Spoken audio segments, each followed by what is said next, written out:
আসসালামু আলাইকুম বন্ধুরা, আজ আমি আপনাদের সামনে নতুন একটি ভিডিও নিয়ে হাজির হয়েছি।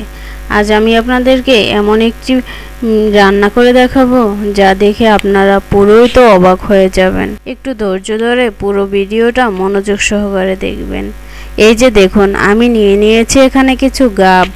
গাব কি আবার কেউ কখনো খায়? এটাই তো ভাবছেন? হ্যাঁ, গাবও রান্না করে খেতে দারুণ মজা। এই যে দেখুন, আমি গাবগুলো কিন্তু খোসা ছাড়িয়ে নিচ্ছি। উপরের পাতলা প্রলেপটা ছাড়িয়ে নিব, বেশি করে ফেলবো না।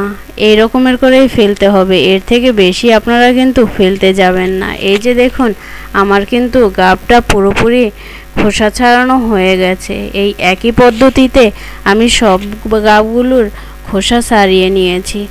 এখন হলো গাবগুলো থেকে আমি ভিতরের গাবের বিচিটা বের করে ফেলবো। এই যে দেখুন, আমি 4 টুকরো করে নিয়েছি। এখন বটির সাহায্যে গাবের ভিতরের যে বিচিটা সেটা ফেলে দিয়ে বাকি অংশটা আমি নিয়েছি।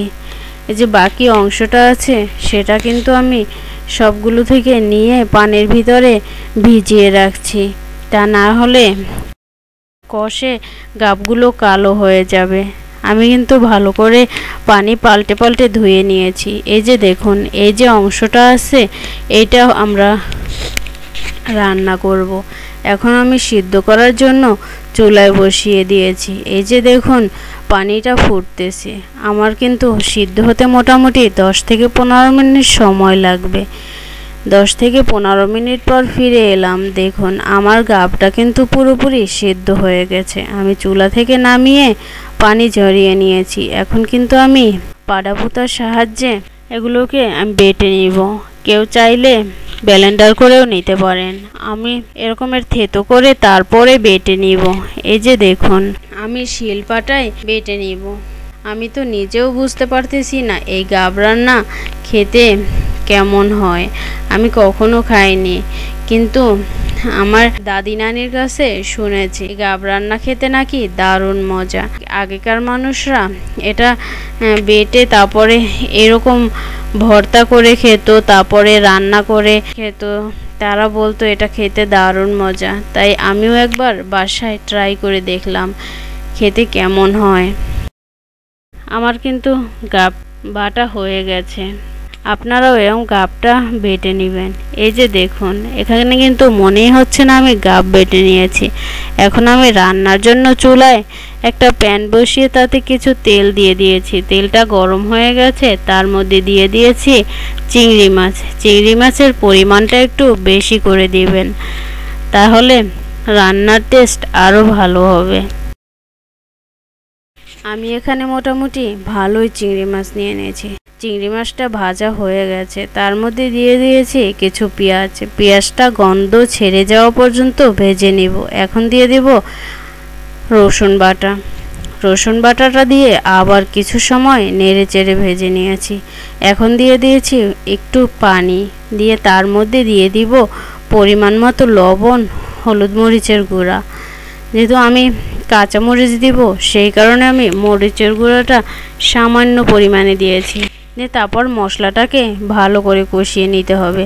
মশলাটা যত ভালো করে কষিয়ে নেওয়া হবে, রান্নার টেস্ট ততটাই ভালো আসবে। কিছু সময় নিয়ে মশলাটাকে কষিয়ে নিতে হবে। আমার কিন্তু মশলাটা কষানো হয়ে গেছে।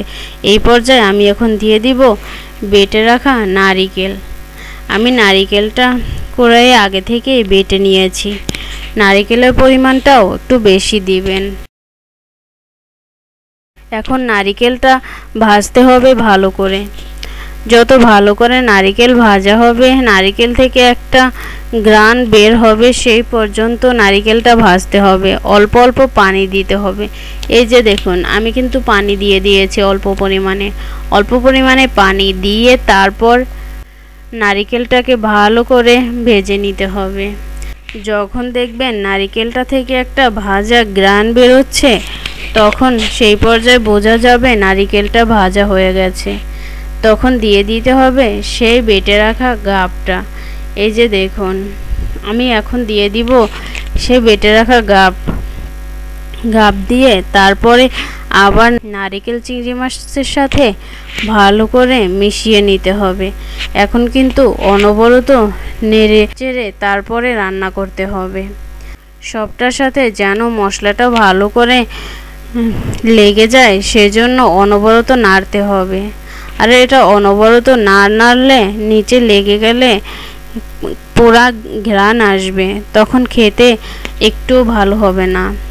তাই এটা অনবরত নেড়ে চেড়ে তারপরে একটু সময় নিয়ে ভাজতে হবে। দেখুন তো আপনারা কি কেউ বুঝতে পারতেছেন এটা নারকেল চিংড়ি মাছ নাকি গাব রান্না হয়েছে? আপনারা কি কেউ বুঝতে পারতেছেন? এই পর্যায়ে আমার কিন্তু রান্না হয়ে গেছে।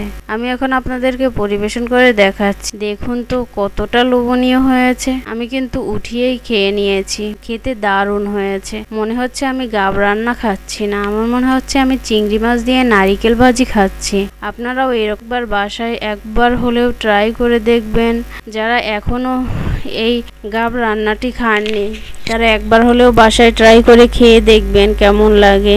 যদি আপনাদের কাছে ভালো লাগে তাহলে আমার চ্যানেলটাকে সাবস্ক্রাইব করে দিবেন। আল্লাহ হাফেজ।